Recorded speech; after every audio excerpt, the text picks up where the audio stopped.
ఆగు గణేష్, అట్లా మాట్లాడు గణేష్ ప్లీజ్. అరే గణేష్, అరే నేను చచ్చిపోతానంటే అప్పులన్నీ ఆయన మీద వేసిరు కదా, ఆ బాధకి ఆయనకి ఏం చేయని అర్థంగా వెళ్ళిపోయింది ఇంట్లో నుంచి. ఏమైందో ఎట్మైందో. సరే మామయ్య, నేను కూడా ఒకసారి పోయి చూసేస్తా. ఆగు బిడ్డ, వాడిని పెద్దోడిని పంపిస్తా ఆగు. ఆయన ఎటన్నా పోతే మాత్రం ఇంటికి రాకపోతే 24 గంటలల్లా నేనేం చెప్తున్నా నాకు తెలియదు అని చెప్పేసి సీరియస్ అయింది. వాడు చిన్నోడు కనబడతలేడు పొద్దుటి నుంచి వెళ్ళి. మీరేమో ఇంట్లో పడినారు నిమ్మలంగా, ఊరంతా తిరిగి వచ్చినాము. నీ మరదలేమో వాడు ఏనాడో వెతుకుతా అని చెప్పి రోడ్డు మీద పడ్డది. అది చెయ్యి వదిలక్క, అన్నం కూర ఎట్లా తినాలక్క? ఆయన కనబడకుండా నా కాళ్ళు చేతులు వణుకుతానే అక్క. నాకు భయం భయం అవుతుంది. నువ్వెట్లా అన్నం తినమంటావు అక్క? నేను వస్తాను, రైల్వే స్టేషన్ కాడికి వస్తాను. ఏమైంది మామయ్య? ఏం లేదు బిడ్డ, మీరు ఉండు. పెద్దోడా బండి తీరన్నారు. దేవుడు దేవుళ్ళైనా మన గణేష్ కాదు నాకెరికి.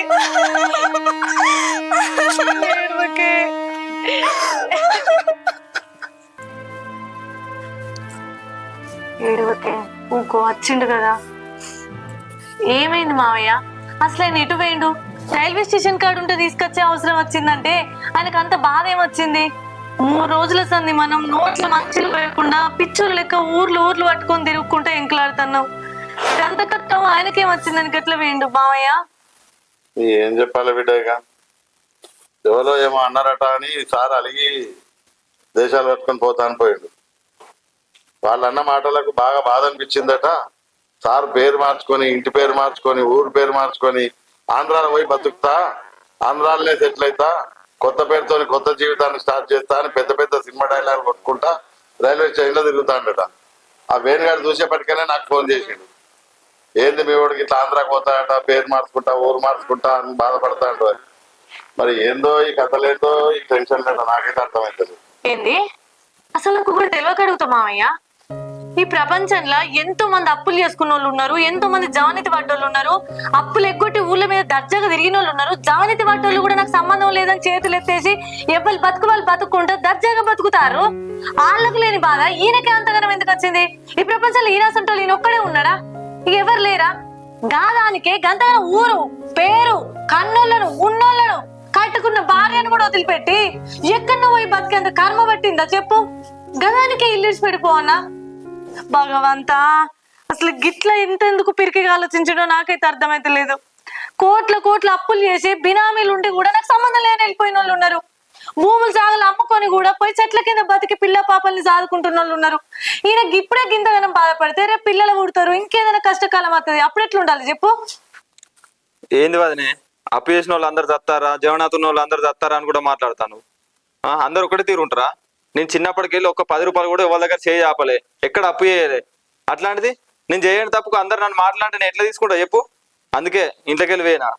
ఏదిరా నేను నీతో కట్టని చెప్పినారా పైసలు? సప్పుడేంద్రా నేను కట్టని చెప్పినా లేదు కదా, మరి ఎందుకు ఎంత పెద్ద నిర్ణయం తీసుకున్నావు? నేను చెప్పని వాడిది యారా, నా తల తగ్గట్టు పెట్టానే కడతా అని చెప్తే. నువ్వు అప్పు కట్టే వరకు మా తల దగ్గర తట్టున్నాయి. అప్పు ఇచ్చినోడు ఎన్ని రోజులు అవుతాడు? ఊళ్ళో పోతే ఇజ్జత్ ఇస్తాడు. అయితే అయిన దానికి ఇంట్లోకి వెళ్ళిపోతావా అయ్యా? నువ్వు ఇంట్లోకి వెళ్ళి పోయినాక గంట సంది స్టార్ట్ చేసిన మావయ్య నా కొడుకు ఎటు వేయండు కనబడతలేడు, ఇది వచ్చి నాతో లొల్లి పెట్టుకున్నాడు. నన్ను మీ అన్నని ఇంట్లో మనసు కూడా పట్టినలే తెలుసా మావయ్య? 3 రోజులు ఊరి పెట్టినట్టు చేసిండు. పిలుచుడు ఇంకా కనబడతలేడు, ఏం చేసిరని మమ్మల్నే కదా అనేది. ఊకోగా మాతోనే కదా లొల్లి పెట్టుకున్నది. ఇప్పుడు నువ్వు మొత్తం ఇంట్లోకి వెళ్ళి పోయి కనబడకుండా అయిపోతే ఇక మాకు ఊరి పెడతాడు కదా, బతకనిస్తాడా చెప్పు? గాయంత దానికే నువ్వు అట్లా చేసుడు అవసరమా? ఏంది బిడ్డ, ఏదో ఊరుమరి మంగళం మీద పడ్డట్టు నా మీద పడతావు మళ్ళా? ఇదంతా మీరు చేసింది కాదు. వాడు మీ మీద లేనిదే ఆ రోజు పెట్టమనగానే నాకు కూడా చెప్పకుండా, నాకు కూడా తెలియకుండా జమానా సంతకం పెట్టలే మీకు? నాన్న వదిలి బాగుపడాలి, మంచిగా ఉండాలనే కదా వాడు సంతకం పెట్టింది. కానీ మీరేం చేసిర్రు? వాని గురించి ఆలోచించిర్రా? మరి మనం కట్టకపోతే పాపం మరి ఆయన వచ్చి అడుగుతారు. ఆయన ఆ రోజు జమానత్ పెట్టిండు, సంతకం పెట్టిండు, మరి రేపు ఆయన అడిగితే పరిస్థితి ఏంది అని వాని గురించి ఆలోచించిర్రా? అవును మామయ్య, ఆలోచించినాం కాబట్టి మేము అప్పులు కట్టుకున్నాం అని చెప్పేసి ఇల్లు అమ్ముతామని చెప్పినాం. ఇల్లు బయటలో కమ్ముకుంటే మాకు పైసలు ఇస్తారు కదా, మాకు ఎట్లయినా పైసలు ఇస్తావి, నేను కడుతును కదా. మరి గదే కదా, ఆ అమ్మేదేదో ఆ కట్టుకునేదేదో వాడే కొంటా అంటుండు కదా. అంటే ఆయన ఇప్పుడు ఇల్లు కొనడానికి ఏమో పైసలు వస్తున్నాయి, అవే పైసలు అప్పు కడితే ఇదంతా బాధ ఉండదు కదా. మేము కూడా తర్వాత అమ్ముకొని ఆయనకి ఇస్తాం కదా. కదా. అరే ఏం మాట్లాడుతున్నావమ్మా నువ్వు? నాకు అర్థం కాదు. వాడు ఇల్లు కొనుక్కుంటే వాడు ఇంటోడు అవుతాడు, వాని కాళ్ళ మీద నిలబడతాడు, వానికి ఒక ధైర్యం ఉంటది వెనకాల నాకు ఇల్లు ఉన్నది అని. మీ అప్పులు కడితే వానికి ఏముంటదమ్మా? మీరు పడ్డట్టు వాని కూడా రోడ్డు మీద పడగొడతారు. మా అప్పులు నేనెందుకు కడమంటాను మామయ్య? మరి ఇప్పుడు మేము బయట అమ్ముకుంటాం ఇల్లు, బయట అమ్ముకుంటే మాకు రూపాయి ఎక్కువ వస్తుంది, నేను తీసుకొచ్చి అప్పు కట్టుకుంటా. ఆయన నా ఇల్లు కొనడానికి తెచ్చే అప్పేదో నాకు అప్పు కడితే నేను ఇదే ఇల్లు కాకపోతే ఇంకేనన్నా నేను ఏమైనా ఏసైనా ఆయన అప్పు కట్టుకుంటా కదా. ఇక్కడైతే అన్నెందుకు అది కట్టలేడు? ఆయన స్వార్థానికి ఆయన ఆలోచించుకుంటాడు. అన్న ఏమైనా చదవని ఏ గంగలన్నా కలవనియా? ఇవో రోజు నేను 300 ఒక ముచ్చట మాట్లాడుతున్నాను, నాకు నచ్చలేదు ఇట్లా. అరే పెద్దోడు, అరే ఆ రోజు ఏమన్నారా మొదలు ఫస్ట్ ఇల్లు అమ్మాలన్నది వాళ్ళు చెప్పేమిరా, తప్పుడు ఏమేదిరా, మొదలు ఇల్లు అమ్ముదాము అని చెప్పిన నేను. పెద్ద మనిషి లెక్క పెద్ద మనిషి చేసుకొని సరే ఏదైనా కానీ నా కొడుకులు ఇద్దరికే కదా, ఎనకేసి నా బతికి ఎట్లయితే అట్లయింది, ఇల్లు అయితే అమ్మేసి అప్పుడే వానికి ఇచ్చేద్దాము అన్న. అంటే ఏమన్నది అన్నాడు, కల్వనియా అన్నది, ఇల్లు అమ్మనియా అన్నది, వాడుకుంటా అన్నాడు, వాడుకొనొద్దు అన్నది, వాడు తప్ప వేరే ఎవడు కొన్నా సరే అమ్ముతా అన్నది. మళ్ళీ ఇప్పుడు వాడు ఇన్ని రోజులు పోయి వచ్చి ఆంధ్ర పోతా అటు పోతా ఇటు పోతా అని వాడేదో నారాజై వాడిని కాల్లో ఏళ్ళలో బతిలాడి మళ్ళీ బుదరకిచ్చి తీసుకొచ్చి ఇంట్లోకి తీసుకొచ్చి కూర్చోబెడితే మళ్ళా కాడికే వస్తుంది. లాస్ట్ కు నువ్వు వచ్చేమన్నావు, అసలు ఇల్లు అమ్మేదే లేదు బాపు అన్నావు. మళ్ళా ఒకటి పోయింది, 2 పోయింది, 3వ ముచ్చట వచ్చింది. ఇల్లు అమ్ముతే రోడ్డు మీద పడతాం బాపు, ఇంత మమ్మల్ని నమ్ముతాడా, ఇల్లు లేకపోతే రోడ్డు మీద తలెత్తుకుంటామా, ఇవన్నీ నువ్వు మాట్లాడుతీవి. మరి ఎట్లా ఇట్లా 300 ఒక ముచ్చట మాట్లాడుకుంటా పోతే? ఇప్పటి కూడా అదే అంటాను బాపు, ఇల్లు అమ్మద్దానే, జమాత్ పడ్డందుకు వాడేట వస్తా అంటాడు, ఇల్లు అమ్మితే నేనట్టు వస్తా. ఎదురా సత్తవా వరదక్షిణ నువ్వు తప్తా అంటవా? ఇన్నావా రజని, మొన్నటిదాకా నువ్వు బెదిరించినావు, మామయ్య అప్పు కట్టకపోతే మేము ఇద్దరం పురుగు మందుల డబ్బా తాగి తస్తామని. అటెన్గా వీడు బెదిరించింది నిన్నటి దాకా, ఏ రైల్వే స్టేషన్ లో ఏ రైలు కింద పడ్డా అని అట్లా గదగద వణికినాం. ఇప్పుడు వీడు తత్తా అంటాడు, ఓనెన్కోడు సత్తామని నన్ను బెదిరించుడేనా? అసలు ఇవన్నీ కాదమ్మా, నేను చెప్తా మీ ముగ్గురు పొత్తులా ఏం చేస్తారో చేసుకోరు. ఇక ఇల్లే అమ్ముకుంటారో పొలమే అమ్ముకుంటారో ఏడ విక్తారో ఏం చేసుకుంటారో నేను చెప్తే పీడబోతుంది మీ అందరికి, అందరి కళ్ళు చల్లబడతాయి. మీరు చెప్తే నాకెందుకు కళ్ళు చల్లబడతాయి మామయ్య? అట్లెందుకు మాట్లాడతారు? ఇప్పుడు మీకు 2 కొడుకులు, మీ 2 కొడుకులకు ఇంత బాధ వచ్చింది అన్నప్పుడు మీరు ఎట్లా మాట్లాడాలి? అయ్యో బిడ్డ మీరు గంత పెద్ద నిర్ణయం ఎందుకు తీసుకుంటారు, నేను లేనా, ఏదో ఒక దారి చూసుకుందాం కానీ గిట్లా ఏ కురి అని చెప్పాలి. కానీ మీరేమో కన్నది 2 కొడుకులైనా అట్లా చిన్న కొడుకు దిక్కే సపోర్ట్ చేస్తారు. కొడుకా నువ్వు జావద్దు, నీకు నేనున్నాను ఆయనకు ధైర్యం చెప్తారు తప్ప పెద్ద కొడుకుని అసలు పట్టించుకుంటారా? ఆయన ఏ గంగలో పోతే ఎందుకు అట్లా పోతే అని చూస్తారు. ఇప్పుడు నీ కొడుకు ఎందుకు ఇల్లు అమ్మకంటాడు? ఆయన ఇల్లు అమ్మితే ఆయన బయట ఉన్న ఆతార పాతార పోతుంది, అసలు ఇల్లు కూడా లేదట అని చెప్పేసి ఆయన చిన్న చూపు చూస్తారని చెప్పి కదా ఆయన అట్లా బాధపడేది. అరే ఏందమ్మా, ముందుగా మీ మగుడు పిల్లలకి ఒక మాట లేదు, వాడేమో ఇల్లు అమ్మితే చచ్చిపోతా అంటాడు, నువ్వేమో ఇల్లు అమ్మాలే అంటావు. మీ ఇద్దరే ఒక మాట మీద నిలబడతలేరు. అసలు నీకు అడుపులో ఏమున్నది? నీకు ఇల్లు అమ్మాలని ఉన్నదా, పైసలు కావాలని ఉన్నదా? అరే ఏందే బాబు, నీ ఇల్లు అమ్మతానంటున్నావు. నువ్వు ఆగయ్యా, నువ్వు చెప్పు. సరే మామయ్య, ఇప్పుడు పైసలు ఏపడిస్తారు? పైసలు అయితే ఏపడిస్తారు. ఎవరో చిన్నోడా, మరి ఎంత పెడదాం అనుకుంటున్నావురా? ఇక నీకు తెలియంది ఏమున్నదే, మొన్న లచ్చయ్య బాబు రాముల బాబు ఉన్నప్పుడు అనుకోలేదా, ఇక ఇల్లు అమ్మితే నా 80 లక్షలకు వస్తాయి అని చెప్పిండు. ఇక సంత తమ్మున్నాయి కదా, శరీరం పాడేసుకుంటే 40, ఇక నేను సంత తమ్మును కాబట్టి 35 ఇస్తా. బయట మార్కెట్ రేటు 40 లక్షలు చెప్పిర్రు, అంటే 80 లక్షలు అన్నారు. ఆల్రెడీ నేను కూడా పక్క ఉంటున్నా, పెద్ద మనుషులు 10 మంది కూర్చొనే ఉన్నారు మనూరు వాళ్ళే. 80 లక్షలు విలువ కట్టిర్రు. అంటే శరీరాలపై ఇక వాడు ఇంట్లో పుట్టినోడే కాబట్టి చిన్నోడే కాబట్టి వాని కష్టార్జితం కూడా ఉన్నది కాబట్టి వాయి తక్కువ ఇత్త బాపు అంటాడు.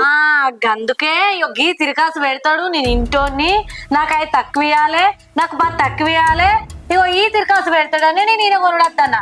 మరి ఆయన ఇంటోడే కదా, ఆయన రక్తం మంచుకొని పుట్టినోడే కదా అన్న, మరి గడ కనబడతలేడా? నా అన్న కాకపోతే వచ్చింది నేను కూడా కడతా అని గిక్కడనేమో ఇంటోడు అయితే తక్కువ చేయ అంటాడు, గక్కడ ఎందుకు కట్టాడు? నేను గందుకే అసలే ఆయనకు అమ్మాలంటే నేను అమ్మదలుచుకోలే. ఊకమ్మా ఊకో, అరే చిన్నోడా 5 లక్షలు నేను ఇస్తారా, వాళ్ళ మొక్కన పడి ఆ 35కి 5 కలిపి 40 పడేరా. అట్లనా? మరి నువ్వు ఇప్పుడు ఆయనకి అన్నసరికి 5 లక్షలు కలుపుతా అంటాను. మేము ఆపద వచ్చింది, మేము గిలగిల కొట్టుకొని చస్తున్నాం, కనీసం మిత్తిల పైసలు కూడా కట్టలేదు అంటేనేమో 1 రూపాయి కూడా కడతలేవు. మాకు అప్పే వచ్చాడు, అప్పు ఉన్నది, ఆయన 30 లక్షలు ఇస్తే ఎట్లా మావయ్య చెప్పవయ్య? మనకు అప్పు ఎప్పటి ఏంద్రా? ఆగ మావయ్య, నువ్వు ఎంత ఉంది? మొత్తం 35 లక్షలు ఉన్నది. మరి మాకు 35 లక్షలు అప్పు ఉన్నాక 35 ఇస్తే మీరు 5 చదువుతా అంటారు, ఆయనకు 5 చదువుతా అన్నప్పుడు నాకు 5 చదువురాలే. ఈయన పుట్టింది కానీ ఆయన పుట్టలేదా? నాకు 40 లక్షల రూపాయలు ఇచ్చి ఆయనకి ఇస్తానన్నప్పుడు నాకు కూడా 5 లక్షలు లక్షలు లేదంటే చెప్పు, ఆయన డబ్బులు కట్టాలి. సరే అమ్మా. అరే పెద్దోడా, ఏదైతే ఇంద్రా, వాడికి 5 ఇస్తా, నీకు 40, వాడిచ్చే 40 మీద 5 నేను కలుపుతా, నీకు కూడా 45 లక్షలు మీకు ఇచ్చేస్తాం. ఏడవతల పోరిగా అంటే ఇప్పుడు ఇల్లు ధర అయితే ఆయన కట్టేది మాత్రం 35 లక్షలే, నువ్వు 5 కలిపిస్తాను అంతేనా? అరే నీకేమైనా అర్థమవుతుందా అమ్మా? 5 లక్షలు ఈయనే పడుతుంది, గదే. నీ 5 నీకు 40 మీద 5 పెరుగుతలేవా? అదే. వాడిని 5 వాడు ఇల్లు కొనుక్కుంటాడు. నీకు ముందుగా నీకు చిన్న కొడుకు ఎట్లయితే ఇద్దరికి ఇస్తాను కదా. అదే నేను అంటే అంటాను కదా, దానికి ముందే తనలే కదా. ఇగో ఆ పైసలు రజని, నువ్వేమన్నా నువ్వు చేస్తావు? తెగదలుచుకున్నావా లేదా? ఒకటే ముచ్చట మాట్లాడు. ఇగో మావయ్య, ఒడగొట్టేది ఉంటేనేమో నేను చెప్పినట్టు తీసుకో. అరే నేను నీతో మాట్లాడే అవసరం లేదమ్మా. పెద్దోడు అరే, అరే పెద్దోడు అరే, వినబడుతుందా? 5 లక్షలు వానికి ఇస్తా, 5 లక్షలు నీకు ఇస్తా. మీరు అన్న 40 లక్షలే వాడికి ముట్ట చెప్తాడు. నీ చేతిలో 45 ఉంటాయి. ఆ 35 అప్పు కట్టుకున్నా కానీ ఇంకా 7 లక్షలు చేతులు ఉంటాయి. వాటితో నువ్వు ఏం పెడతావో, ఏం చేస్తావో, ఏడు వెళ్తావో నీ ఇష్టం. ఇక అబ్బా మళ్ళా నిరూపించుకున్నా మావయ్య, చిన్న కొడుకు మీద ఉన్న ప్రేమ నీకు పెద్ద కొడుకు మీద లేదు. దా ఇంకేమిటికన్నా కూర్చొని చూస్తాను, మన మొక్కన పైసలు మారితే సపరేట్గా పోదాం. వీడు ఎటుగాడు కొడుకు మోపాడు, 104 ఉండదు. పెళ్ళ మాటలు ఏది మాట్లాడుతా అదే కానీ గిట్ల కాదు గట్లా అనేది తెలుగు ఉండదు. ఏందే రజని, నీ ఆకర్మంటే ఇదేనా? 45 లక్షలకు ఇల్లు అమ్ముకొని పోదామా? అవునయ్యా, మనం ఇంకో దారి లేదు మరిగా. ఈ ఇల్లు అమ్ముకొని పోవాలి. అప్పు 38 లక్షలు పోతాయి కావచ్చు, ఇంకొక 7 లక్షలు ఉంటాయి. ఇక 7 లక్షలు వెనకేసుకొని కూలోక ఇల్లు వేసుకొని బతికెళ్ళ తీసుకోవాలి. మరి ఎందుకు బాధపడుతున్నావే? బాధపడకపోతే ఏం చేయాలయ్యా? ఇల్లు అమ్ముతాం కావచ్చు, ఇంట్లోకి వెళ్ళిపోతాం కావచ్చు అన్నప్పుడు నాకు ఇల్లు మీద అంత పెద్ద బాధ అనిపించలే. కానీ ఎందుకో ఇప్పుడు చక్కగా ఇంట్లోకి వెళ్ళి పోవుడే అనే మాట తెలిసేసరికి ఇల్లు మీద నాకు ప్రేమ పెరుగుతుందయ్యా. ఇగో నీకు ఒక ముచ్చట తెలుసా? అత్తమ్మ బతుకున్నప్పుడు నాకు పెళ్ళైనాక కొత్తలో నాకేం పని రాకపోతే ఇక్కడ కూర్చుండ పెట్టుకొని, ఇగో ఇట్లా చేసుకోవాలి బిడ్డ, కష్టపడి పని చేసుకోవాలి, అన్నీ తెలిసి చేస్తారా తెలియక కూడా నువ్వు నేర్చుకునేటి చాలా నువ్వు నేర్చుకోవాలి, చేయాలి, అన్ని పనులు మంచిగా చేసుకొని 10 మందిలో పద్ధతిగా బతకాలి బిడ్డ అని. ఆమె ఈ ఇల్లు కూడా చాలా కష్టపడి మీ మామయ్య సాగనీయకపోయినా కూడా నేను నిలబడి లొల్లి పెట్టుకొని, నాకు 2 కొడుకులు ఉన్నారు, నా కొడుకులకు కట్టి నీళ్ళు పెట్టిన పోయి ఉండాలి, వచ్చి మళ్ళా కోడళ్ళకి ఎందుకు ఇబ్బంది అని చెప్పేసి నా కష్టార్జితంతో నేను ఇల్లు కట్టిన బిడ్డ. ఎంత కట్టం వచ్చినా ఈ ఇల్లు అమ్ముకోవద్దు అని చెప్పింది. చచ్చిపోయే ముందు కూడా ఇక్కడనే ఈయన్నే ఉరిగింది, ఇట్లనే చచ్చిపోయింది. ఎన్ని రోజులు ఆమె గుర్తులు ఈ ఇంట్లో ఉండేది. ఆమె లేకపోయినా ఆమె గుర్తుగా ఇల్లుని చూసుకొని ఉన్నాం. కానీ ఇప్పుడు ఆమె లేదు, ఆమె గుర్తుకున్న ఈ ఇల్లు కూడా మనకు లేకుండా అయిపోతుంది. ఎందుకో నాకు చాలా బాధ అనిపిస్తుంది అయ్యా. ఎన్ని రోజులు అత్తమ్మ లేకున్నా కూడా మనతోనే ఉన్నది ఇంట్లో గుర్తులు ఎటు చూసినా కనిపించినాయి. కానీ ఇప్పుడు ఇంట్లోకి వెళ్ళి బయటకు పోవడంటే నాకు గుండె ధరిస్తలేదయ్యా. మరెందుకే ఇల్లు మీద ఇంత ప్రేమ ఉన్నప్పుడు నేను అమ్మొద్దంటే నువ్వు అమ్దామంటున్నావు? మరేం చేయమంటావయ్యా? మనకి ఇంకో దారి ఉందా చెప్పు? ఇక్కడ ఆమె జ్ఞాపకాలు ఉన్నాయని చెప్పి ఇక్కడనే ఆగిపోతే మన అప్పులు ఎవరు కట్టాలి? లేని అత్తమ్మ గురించి ఆలోచించుకుంటూ ఉన్న నిన్నైతే దూరం చేసుకోలేను కదా. జ్ఞాపకాలది ఏముందయ్యా? ఇవాళ కాకపోతే రేపైనా చెరిగిపోవాల్సిందే. కానీ నీకున్న కష్టాలు, ఆ కష్టాలు ఎట్లా తీరుతాయి? ఇప్పుడు ఆమె గురించి లేని మనిషి కోసం నేను బాధపడుకుంటా నిన్ను దూరం చేసుకోగలుగుతున్నా చెప్పు? ఇంకా నాకే దారి లేదు, ఇదే దారి అయ్యా. అవునే, నీ బాధలో అర్థం ఉన్నది. అయినా నువ్వేం బాధపడకే, ఎప్పుడైనా రావాలనిపించినప్పుడు వచ్చిపోదాం. ఇది మన ఇల్లేనా? అవునయ్యా, ఇది మన ఇల్లే. కానీ ఇప్పుడు ఈ ఇంట్లోకి వెళ్ళి అడుగు బయట పెట్టినామంటే ఈ ఇల్లు మీద మనకి ఎలాంటి అర్హత ఉండదు. రాబుద్ది అయినప్పుడు చచ్చిపోతాం కావచ్చు, చచ్చిపోతే ఒక్కరోజు చుట్టం లెక్క రావాలి పోవాలి.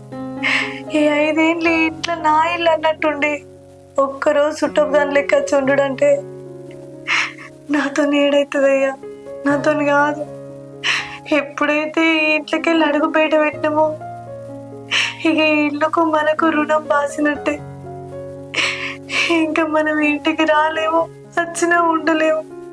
మీ తమ్మునితోని మరదలతోని మంచి మాట ఉంటేనే ఒక్క రోజన్నా చుట్టం చూపు లెక్క అర్థంగవచ్చు.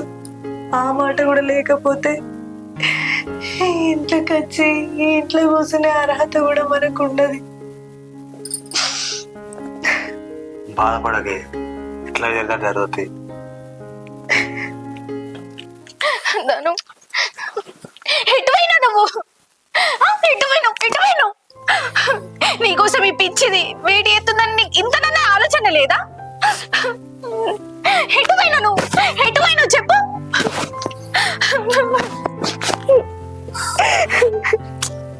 ఏడవకే, ఇంకోసారి అట్లా చెయ్యకు. నేను ఇంకోసారి ఎందుకు పోతానే? నేను అట్లా ఇంట్లో వేసి పెట్టి పోయినా కాబట్టి కదా ఇప్పుడు ఈ పంచాయతీ దిగింది. వాళ్ళకి భయం ఉండాలని చెప్పే నేను ఇంట్లోకి వెళ్ళి పోయినా. అయినా నేను ఇచ్చిపెట్టి పోతానా? నువ్వు ఎందుకు చెప్తానో చెప్పు. నువ్వు గుర్తొచ్చినావు కాబట్టి మళ్ళీ ఇంటికి వచ్చిన. ఇంకోసారి అలా చెయ్యకు. ఈ పిచ్చిది నీకోసం ఉన్నదని మనసులో పెట్టుకో. నేను ఇంకోసారి ఎందుకు పోతే చెప్పే? నేను పోయిందే ఈ పంచాయతీ దిగాదని చెప్పి. నువ్వు ఎందుకు చెప్తాను? ఏడవ కాగు. ఏమో బావా, నాకు నువ్వు లేకపోతే అంత మనసున పట్టలేదు. ఈ 3 రోజులు నిన్ను పెట్టినప్పుడు నాకు కూడా బాధ అనిపించింది, కానీ తప్పలేదు. మళ్ళీ నువ్వు గుర్తొచ్చినావని చెప్పే మళ్ళీ ఇంటికి వచ్చిన. ఇంకేంది బావా, ఈ లొల్లి ఒడిచింది కదా, ఇంకోసారి ఇలా చేయకు బావా. నన్ను విడిచిపెట్టి అస్సలే పోకు, సరేనా? సద్దామని రైల్వే స్టేషన్కి పోయినాయి, కానీ నాకు మా బాబు గుర్తు రాలే, మా అన్న గుర్తు రాలే, మా వదిన కూడా గుర్తు రాలే. నాకు గుర్తొచ్చింది నువ్వేనే. అందుకే సావుదాకా పోయినోని మళ్ళీ వెనుక తిరిగి వచ్చిన నీకోసం. ఇప్పుడు నాకు కష్టాలు ఉన్నాయని చెప్పి నేను చచ్చిపోయి నా భార్యను కష్టాలలో దోసేయలేనే. అందుకనే నీ గురించి ఆలోచించే నేను మళ్ళీ వచ్చిన.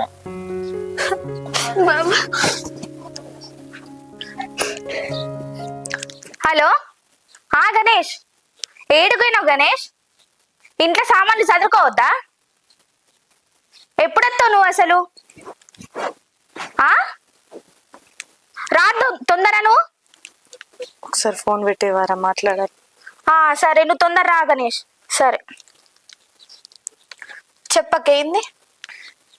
చెల్లె, ఇన్ని రోజులంటే కొట్టుకున్నా తిట్టుకున్నా ఒకరి ముఖం రోజు చూసుకుంటా మళ్ళీ కలిసి పని చేసుకున్నాం. కానీ ఇప్పుడు ఇక నేను ఇంట్లోకి వెళ్ళిపోతున్నాం. అసలు నేను నీకు పెళ్లి చేసిందే నువ్వు నా కళ్ళ ముందట నా ఇంట్లో నాతో ఉంటావని. కానీ నేనే ఈ ఇంట్లో ఉండకుండా వెళ్ళిపోతున్నా. వెళ్ళిపోయే ముందు ఈ ఇంట్లో గుణగణాలు నీకు తెలియాలి కాబట్టి అన్ని మంచి చెడు చెప్దామని ఇక్కడికి వచ్చిండ్రా. మామయ్యకు బీప్ ఉంది. ఇప్పుడు రాజును కూడా నువ్వు చిన్నదానికి పెద్దదానికి గొడవ పెట్టుకోకుండా 10 మంది చూస్తే అల్లరి పాలవుతాం. ఏ ముచ్చటైనా కూడా ఇంటి ముచ్చట బయటపడకుండా ఏదైనా ఇంట్లోనే సమస్య సాల్వ్ చేసుకోవే. మామయ్య ఆరోగ్యం కూడా జాగ్రత్త. ఇప్పుడు నేను ఇంటికి వెళ్ళి పోతున్నా అంటే ఈ ఇంట్లో నా స్థానాన్ని భర్తీ చేయాల్సింది నువ్వే. అందుకే మంచైనా చెడైనా ఏదైనా అన్ని చూసుకోవాల్సిన బాధ్యత నీదే ఉంది. మావయ్య, రాజు అందరు జాగ్రత్త. ఎందుకంటే నువ్వు నీ భర్తను చూసుకోవని కాదు, తెలియదు కదా, నువ్వు ఇంకా చిన్నేది. అత్తమ్మ చెప్తుందంటే మనకు అత్తమ్మ కూడా లేదు. ఇప్పుడు ఇంటికి పెద్ద కోడలిగా నీకు అక్కగా అన్ని చెప్పాల్సిన బాధ్యత నీదే. పక్కకుంటే ఇది మంచిది చెడు అని చెప్పేదాన్ని. కానీ ఇంట్లోకి వెళ్ళి పోతున్నా కదా, మంది ఏం చెప్తారే, మంచిగా బతుకుతే ఏదో ఒక విధంగా ఇంట్లో నాశనం చేయడానికే పుల్లలు పెడతారు.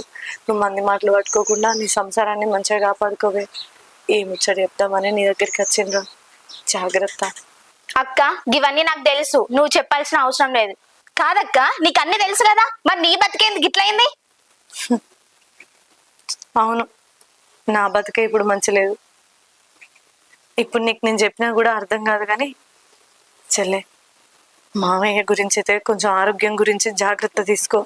ఆయన పొద్దున 8 గంటల వరకే ఖచ్చితంగా ఏదో ఒకటి తినాలంటాడు. ఆయనకు అసలే బీపీ షుగర్ కూడా ఉంది. ఆయనకు ఛాయలో చక్కెర ఎక్కువ వేసి నువ్వు ఛాయ్ పెట్టి ఇయ్యకు, పాలైతే అస్సలే ఇయ్యకు. పొద్దున ఖచ్చితంగా ఏదన్నా ఇంతంత వేడివేడిగా టిఫిన్ చేసి, అర్థమవుతుందా? ఆయనకు చల్లటి నీళ్ళు కూడా తాగితే అస్సలు పడది. ఏ టైంలో మామయ్య నీళ్ళు అడిగినా కూడా నువ్వు చల్లటి నీళ్ళు ఇయ్యకు. రాత్రి పడుకునే ముందు మామయ్యకు నీళ్ళు తాగడం అలవాటు. ఆయన దగ్గర ఒక చెంబు పెట్టి పడుకో. మీ జాల మీరుంటే ఆయన ఇబ్బంది పడతాడు. చెల్లె, నువ్వు ఇంకొక ముచ్చట, ఇంట్లో ఏం జరిగినా కూడా ఇంటి చుట్టుపక్క పొంటోళ్ళు 10 చెవులు పెట్టుకొని ఉంటారు. వాళ్ళు ఏదన్నా అడిగినా కూడా ఏం లేదు అంత మంచిగానే ఉందని చెప్పాలి. ఇంటి ముందు కూడా ఎటన్నా వెళ్ళినప్పుడు ఆ వస్తువులు ఇవన్నీ ఇంట్లో ఉన్నాయా లేవా, తాళం మంచిగా వేసుకున్నామా లేమా, వస్తువులన్నీ లోపల పెట్టుకున్నామా లేమా అని చూసుకోవాలి. ఇల్లు జాగ్రత్త. ఎవరిని పడితే వాళ్ళని ఇంటికి వచ్చి ముచ్చట్లు పెట్టుకుంటా మాట్లాడకుండా నీ సంసారాన్ని ఆగం చేసుకోకు, అర్థమవుతుందా? అన్ని నాకు తెలుసు అక్క, నువ్వు ఇక ఏమో అన్ని తెలిసినట్టు మాట్లాడుతోంది. సరే చెల్లి, నేను చెప్పాల్సిందైతే చెప్పినా, నువ్వైతే జాగ్రత్త.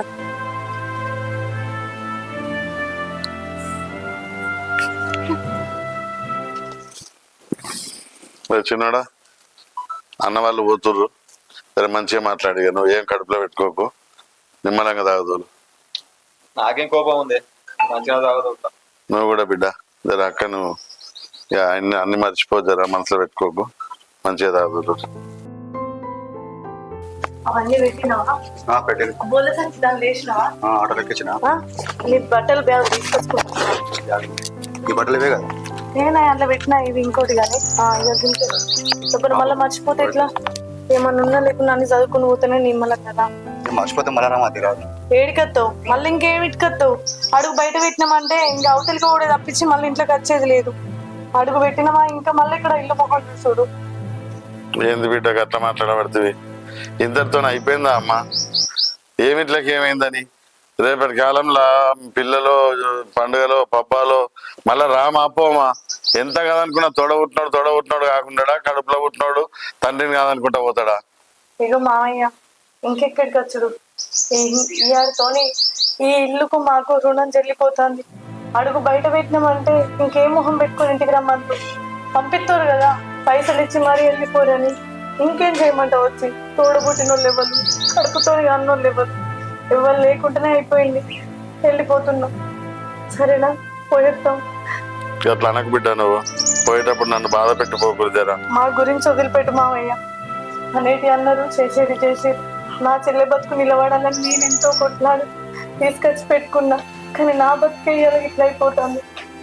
సరే మామయ్య, మీ మందులు ప్రతిరోజు పొద్దున నేను తీసుకొచ్చి ఇచ్చేదాన్ని, మీకు తెలియదు. ఆ మందులు దానికి చూంచు, ఒక్కడి కిటికీలో పెట్టిన 21వ తారీఖు వరకు ఆ మందులు అయిపోతాయి. మళ్ళా ఆ కాగితం పట్టుకొని నీ చిన్న కొడుకుని తీసుకొని పోయి ఆ మందులు తెచ్చుకోరు. పొద్దున్నే మందులు అయితే వేసుకోవడం మర్చిపోకూరు. మీ ఆరోగ్యం జాగ్రత్త. మేము పోయేస్తాం. వాడేంది బిడ్డ, నీకైనా ఫోన్ చేస్తా. నువ్వు మీరు కాదనుకొని పోయినా గానీ వాడు నా కొడుకు కాకుండా పోడు, నువ్వు నా కోడలి కాకుండా పోవు. ఏది అవసరం ఉన్నా మీకైనా ఫోన్ చేస్తా నేను. ఒక్కటి మాత్రం చెప్తున్నారా, మీరు మళ్ళా బాపు గిట్లా అన్నాడు అనుకున్నా సరే గాని ఆ మిగిలిన 7 లక్షలు 8 లక్షలు అప్పు కట్టంగా ఓన్ మిగిలినవి మాత్రం పైలం జర వాటిని ఉప్పు పుట్నాలు చేసుకోకూడదు. జర ఆ పైసలతోనే ఏదన్నా పెట్టుబడి పెడతారో ఏం చేస్తారో గానీ కొద్దిగా ఎదిగే ప్రయత్నం చేయరు. ఉన్నాయి గతం చేసుకొని మళ్ళా బోర్ల పడకూడదు అంతే. ఇక తండ్రిగా నేను ఇంతకు మించి మీకు ఏం చెప్పలేను. ఇక చెప్పినా అర్థం చేసుకునే పరిస్థితిలో కూడా మీరు లేరు ఇప్పుడు. చల్ల నీళ్ళు వేసారనుక పడ్డాక ఇప్పుడు అన్ని జాగ్రత్తలు చెప్తే ఏముంది మామయ్య? పడాల్సింది రోడ్డు మీద పడే టైం వచ్చింది, పడుతున్నాం. ఇంకేం చెప్తాం? మేము వెళ్ళొస్తాం. సరే బాబు.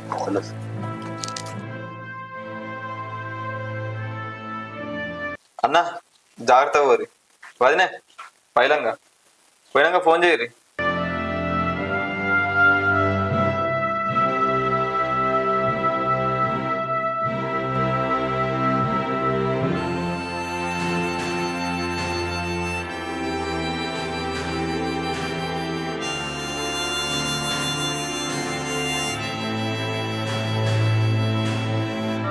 ఎందుకు ఏడుస్తున్నావే?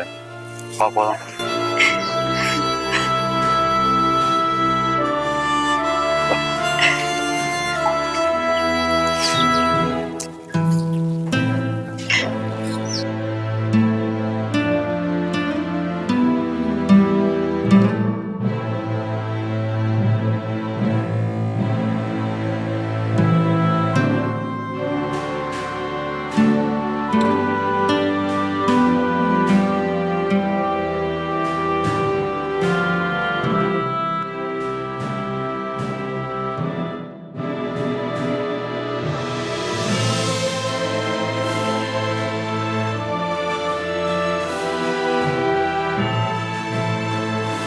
హలో, సేటు నమస్తే.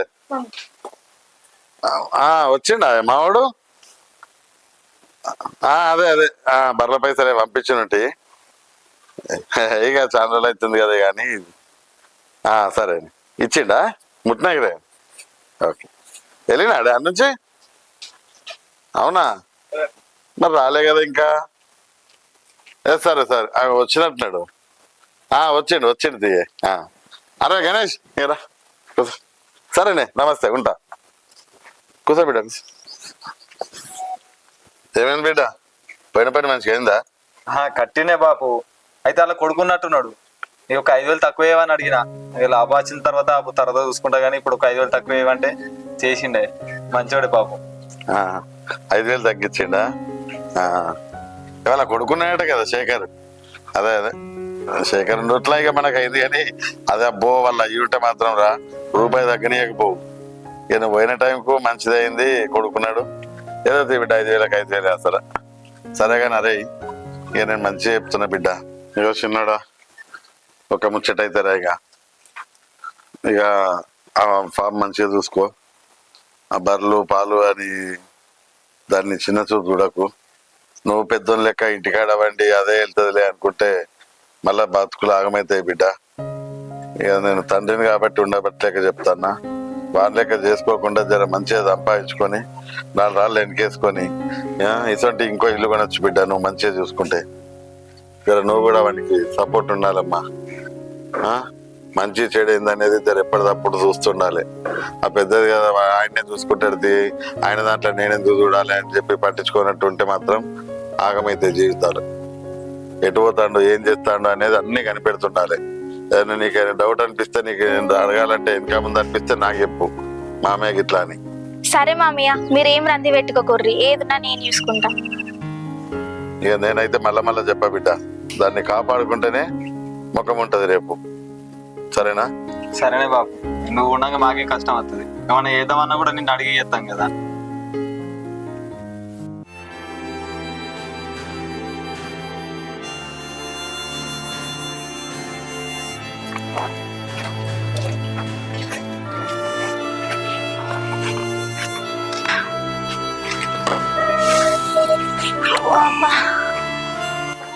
అమ్మ కాళ్ళు పోతున్నాయి. ఎండ పూట బయలుదేరే వరకు ఎండకంత గవరైనట్టు అవుతుంది. నాకు కొన్ని మంచిలు లేవా? నీ కథ మంచిగా ఉన్నది. మనం ఎప్పుడే రావాడితే మీ మంచిగా దొరుకుతారు మనకు. ఏమయ్యా కాలం ఎంత విచిత్రమైందో చూసినావా? 2 కొడుకులు అంటే ఒక కొడుకు బజార్ పాలవుతాడు, ఒక కొడుకేమో అదే ఆ పెద్ద కొడుకు వచ్చిన పాలు కొనుక్కొని ఇంట్లో మంచిగా ఉంటాడు. కాలం చాలా విచిత్రమైందయ్యా. ఎవరెప్పుడు ఎట్లుంటారో అసలు ఏది తెలియదు. మనం ఇప్పుడు గిన్ని బాధలల్లా ఇంట్లోకి వెళ్ళి బయటకు వెళ్తా అంటే మీ నాన్న, మీ తమ్ముడు, మా చెల్లె చూసుకుంటుంటారు కానీ అయ్యో అక్క పొత్తురానే పోయిన కాడ జాగ్రత్త, అసలే ఊరు ఎక్కడ పోయి బతుకుతారో తెలియదు, మీరు ఇప్పుడు ఆడ ఎట్లుంటారో తెలియదు, మరి ఎట్లా ఏంది అని కొంచెం అన్న మంచి చెడు మాట్లాడుకుంటూ వచ్చిందా? కొద్దినన్న పద్ధతి పాడు ఏమన్నా తెలిసిందా? అంతేనయ్యా, ఆపత వచ్చిందంటే అయిన వాళ్ళు కూడా పరాయల్లే అవుతారు అంతే. పోనీలే, మా బాబుకు నువ్వన్నా నేనన్నా అస్సలు ఇష్టం లేదే, అందుకే ఎంత జరుగుతుంది. అవునయ్యా అంతే. ఏ తల్లిదండ్రులకైనా చాలా మందిని చూసినయ్యా ఇంట్లో పెద్ద కొడుకు పెద్ద కోడలు అంటే అసలు ఆ అత్త మామకి ఎందుకు నచ్చరో నాకు అర్థం కాదు. అదే చిన్న కొడుకు మీద ఉన్న ప్రేమలా సగం వంతు కూడా పెద్ద కొడుకు మీద ఉండేది. ఏం చెప్తా, మన రాత గింతుంది అనుకున్నా. ఓడలు పోయి బండ్లు అయితే, బండ్లు పోయి ఓడలు అయితే మంచిగా బతికి ఇప్పుడు గిట్లా బజార్కి వచ్చి ఏదో ఒక ఊళ్ళే గుడిసె కిరాయి తీసుకొని ఉండే బతికొచ్చింది. ఏం చేద్దాం, సరే కూరగాయలు చేసుకుందాం గిట్నే బతుకుదా.